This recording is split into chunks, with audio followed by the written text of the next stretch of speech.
Le harcèlement sexuel peut prendre différentes formes.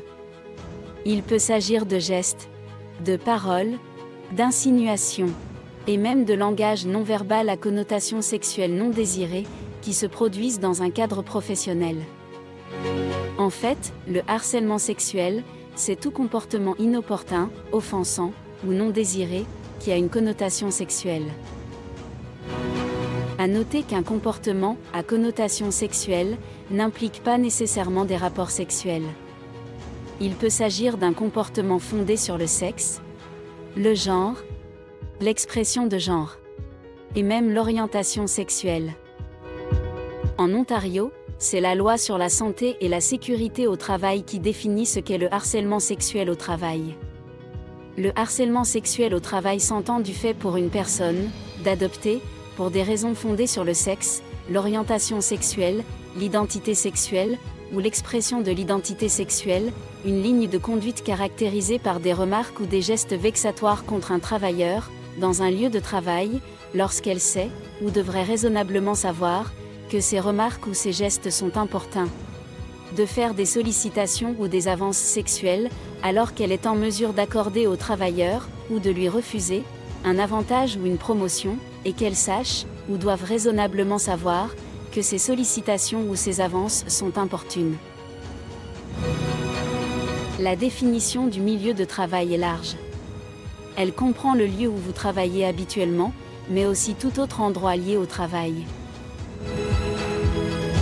Le milieu de travail peut inclure votre bureau, un bar pendant un 5 à 7 organisé par votre employeur, la maison de votre employeur s'il reçoit votre équipe pour le souper des fêtes, un avion pendant un voyage d'affaires, ou même un restaurant pendant un dîner avec des clients.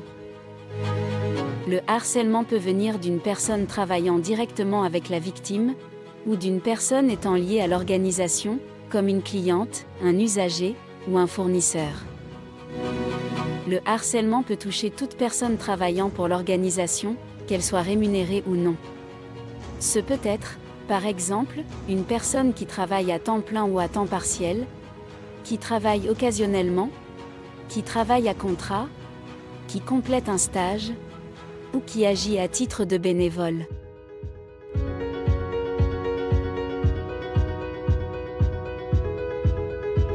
Dominique est transgenre, et affiche ouvertement ce fait. Anne-Marie, sa collègue, n'a jamais connu une personne transgenre, et est très curieuse. Elle questionne constamment Dominique sur toutes sortes de choses. A-t-elle subi l'opération? Est-ce qu'elle prend des hormones? Est-ce que la tuyauterie est en bon état?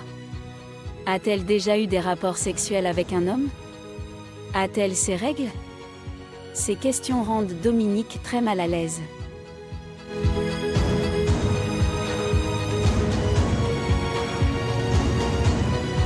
Oui, il s'agit de harcèlement sexuel. Le fait qu'Anne-Marie n'avait pas l'intention d'harceler Dominique n'a pas d'importance. Les questions qu'elle lui pose sont intimes et humiliantes. De plus, son comportement est répété et continu. C'est pour cette raison qu'il est important de sensibiliser le public quant au comportement qui consiste en du harcèlement sexuel au travail. Nous remercions le ministère de la Justice du Canada pour leur financement. Nous remercions également Action ontarienne contre la violence faite aux femmes pour les informations concernant le harcèlement sexuel au travail. Pour consulter des ressources supplémentaires, ou d'autres vidéos sur le sujet, visitez le site web de l'AGEFO, au www.agefo.ca.